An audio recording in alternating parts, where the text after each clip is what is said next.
traveled through time. Millions of years fly by until we come to rest in the mid-Cretaceous period. And now, there is a new addition to the landscape of conifers and ferns. Flowers. Think of this. Until now, no one has ever seen a flower.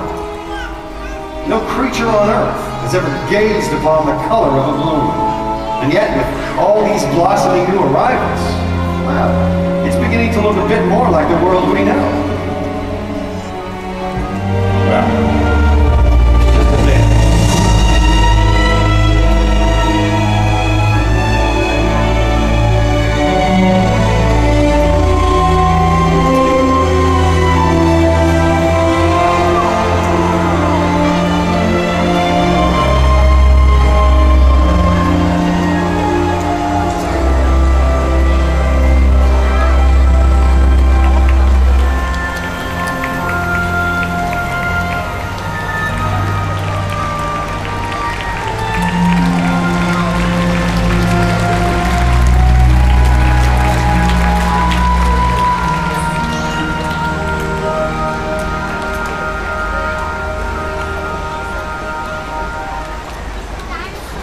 Did you know that flowers owe their existence to insects?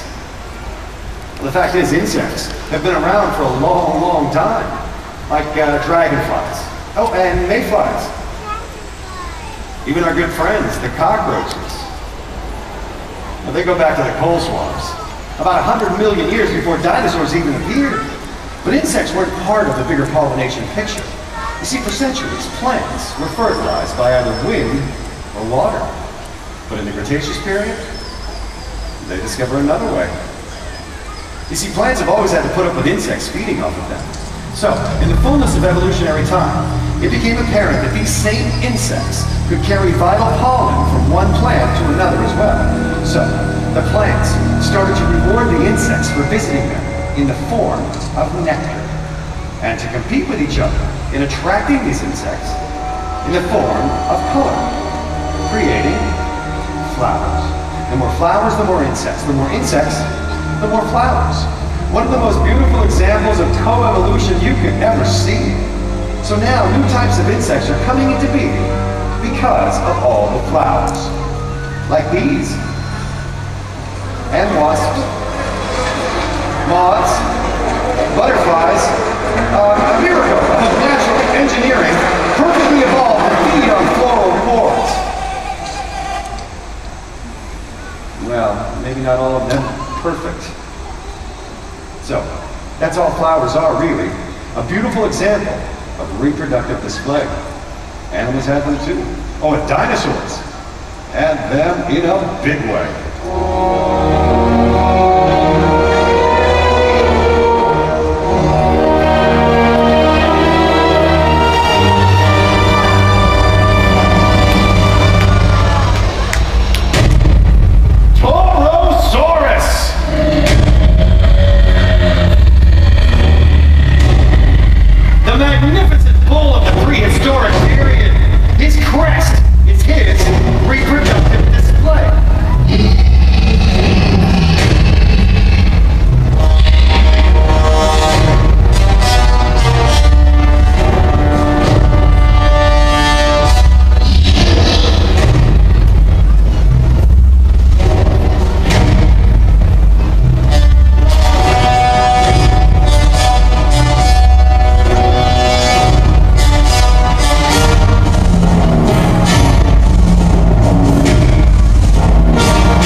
Horns and crest earn him status. The largest skull of any land animal ever. And yet, he's a pretty sociable guy. You see, he's one of the dinosaurs who likes to live in herds. Well, sociable up to a point, that is. He's territorial, and males dominate the herd. Oh, and this one is a master of his turf. So, with a massive head and the safety of herds, what on earth could threaten Torosaurus? Not much.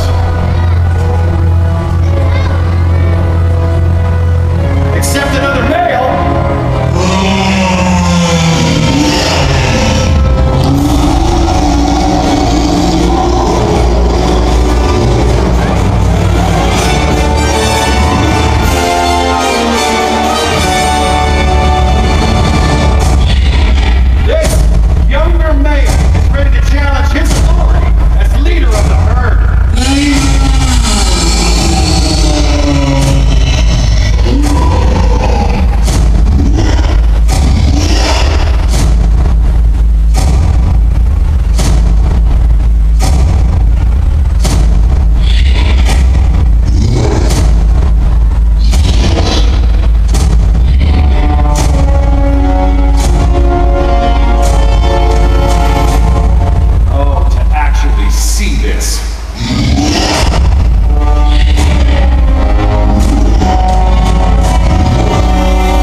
Some things never change.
After dominating the herd for decades, he surrenders his domain to his young challenger.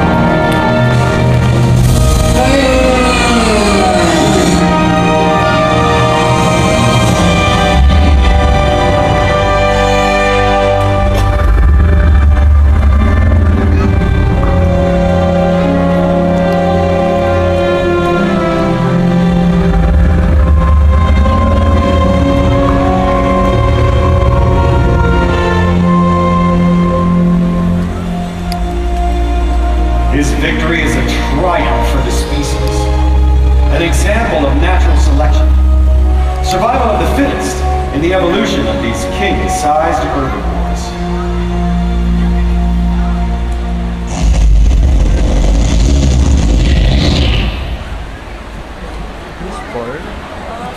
Woo!